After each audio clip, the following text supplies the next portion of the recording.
Reactor online. Sensors online. Weapons online. All systems nominal.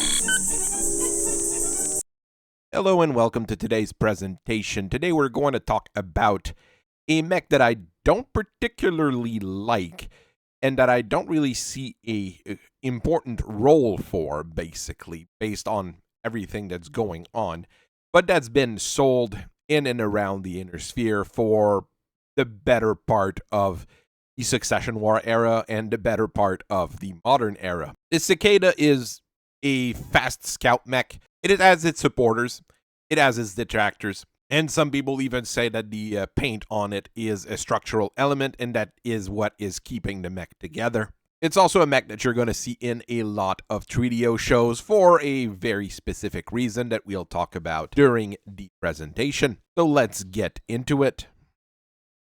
Let's say you're a business trying to get into the battle mech market and you're in the late 28th century, so right before the collapse of the Star League. You're really not sure what you want to do, and you're starting to look around and you're thinking, okay, well, will we be working on an assault mech, a specialized weapon platform in the heavy range or even in the medium range?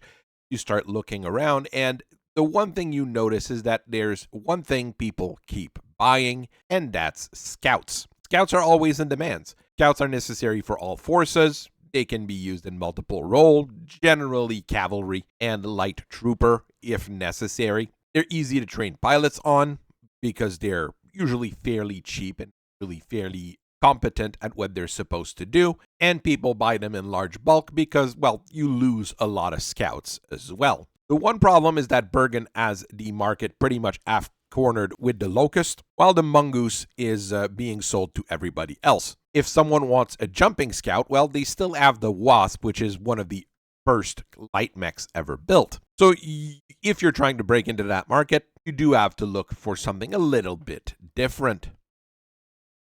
This was the dilemma Artford Co was going through as they were trying to get into the market after basically building targeting and tracking system and communication system and complex cockpit modules for other companies. In 2740, they actually released the CDA-2A to the general public, and it kind of sold. I mean, in the end, yes, it was about 3 times the price of a Locust. It didn't really have that much better specification overall, but the Star League was literally buying whatever was showing up on the market at the time, and the House militaries were pretty much the same. Anything that had 2 legs, even 4 in some cases, was purchased in as large amounts as possible in order to bolster whatever forces they needed to have. The Cicada weighs twice as much as the Locust at 40 tons. You can tell that Artco took inspiration from the Locust in designing the Cicada. As those weird leg assemblies, it has the only little flappy wings on the side of the body. I mean, if you look at the 2 mechs, you're going to see a big difference just in size, but outside of that, you're going to start thinking that one and the other are derivative of one another, and it's pretty much what the Cicada was. After that, you have to look at the specification. Well, it has the same top speed as your Locust with around 130 kilometers per hour, using a Pitman 320 engine, which is massive on the 40-ton frame. To protect that, you've got 4 tons of standard compound armor, which is not a whole lot on a 40-ton mech, but you're gonna hope that the speed will protect it. The original heatsink kit in the Cicada was not very good, and it needed to be completely swapped out, and later models had the new versions put in, but the 10 heatsinks it comes with is perfectly reasonable for the kind of heat curve you get on that kind of design. For weapons, you've got a pair of shoulder-mounted Magna medium lasers and a nose-mounted Magna small laser. You do have a little bit more firepower than your standard Locust. At that point, things were going pretty well for Artford, and they were selling to just about everyone and making a decent profit out of it. Sadly, the successor states didn't want anybody to be buying stuff when the Succession War started, and the factories on Bryant were actually one of the cases where nuclear warheads resolved the production issue in 2840. What there was, however, was a massive stockpile of cicadas, and a lot of them were stolen, moved around, bought by various groups of mercenaries, just about everybody had them, but there was no centralized production of, so there was no complete replacement for the design. You had to hand manufacture just about everything, and it made the design slowly dying out. Artford did have two prototypes or two variants of the Cicada that were going to enter full production, and by 2840, when all of them were being stolen and moved around, they were mainly acquired by Aus Merrick and Aus Liao. The CDA-2B sacrifices the already rather thin armor to increase the small laser and turn it into a flamer, which makes it more efficient at taking out infantry, unarmored target, and used as a fast incendiary mech. It's not a terrible design, but I mean 3.5 tons of armor on a 40-ton mech is not ideal either. The design that was a little bit more successful was the 3C model that used a smaller 280 Vox engine, but it lowered the top speed to around 120 kilometers per hour. It's still fast enough in my opinion. And for weapons, what it has is a Donnell PPC, which is a pretty darn good gun, and a pair of machine guns in IP mounts, because why not? And it's pretty good against infantry in the end. So this was going to be probably where the Cicada was going to go, more than the 2B design, but production stoppage led to those being fairly rare, and very few other Cicadas were refit to either of those variants. The weird thing is here, yes, you've seen Cicadas in TV shows, and you've seen them on 3DO shows as well. The image we have here on the right is one that makes absolutely no sense. If you're a Mechwarrior, seeing one arm going forward, one arm going backward shooting, we know how flip arms work on a battle mech. And we also know that the Cicada doesn't have their laser in the wing arms. They have them mounted on the shoulder or in the torsos. What is going on here is what we call, as far as tech goes, the 3DO model. Endurian TV and Radio bought a Cicada and modified it around 2910 to have the guns and the wing arms. Well, they're actually just light emitters. They're not actual medium lasers, because they thought it looked more badass. And this has led a lot of people to think the Cicada actually has gun arms, like the Locust as an example, rather than them being torso mounted. We have people showing up at the factory asking for their Cicadas to be modified to have gun arms like this. Yes, we do. Not terribly hard. I mean, you have to modify the weapon linkage and power couplers. It's a matter of a week or so of work. And normally, you have the parts on the Cicada already, so you don't have to import anything special for it. But this explains what you see a lot of pictures, and if you've seen Cicadas never in action in the battlefield, but on TV, why they behave a little bit different than they do in real life. At the end of the Fourth Succession War, the Cicada was pretty much extinct, but people still wanted them.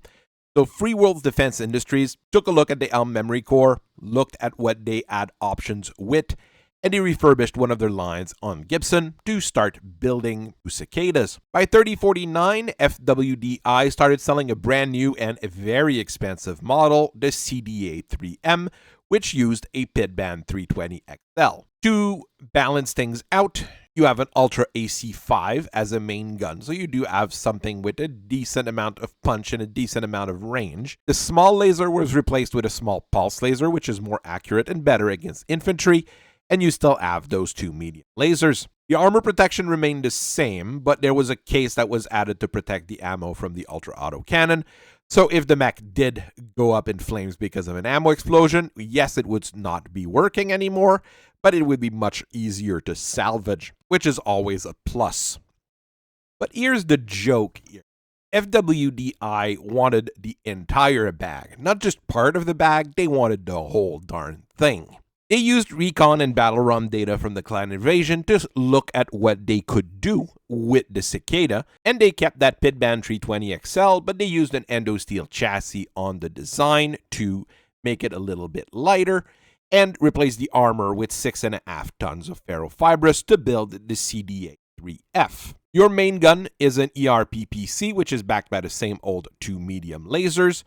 I have seen them being replaced by ER medium lasers as well. That's not a standard upgrade, but it's a thing that I have seen once again. And to make sure that the mech is even more mobile, you put 8 jump jets in. So you have a jump range of about 240 meters.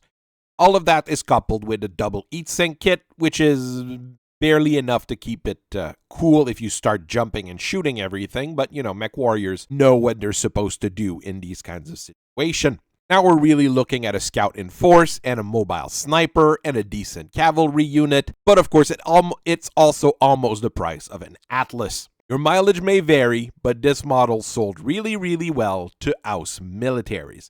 Mercenaries, they had to, you know, mortgage an entire planet in order to field some, but it's a thing that happens.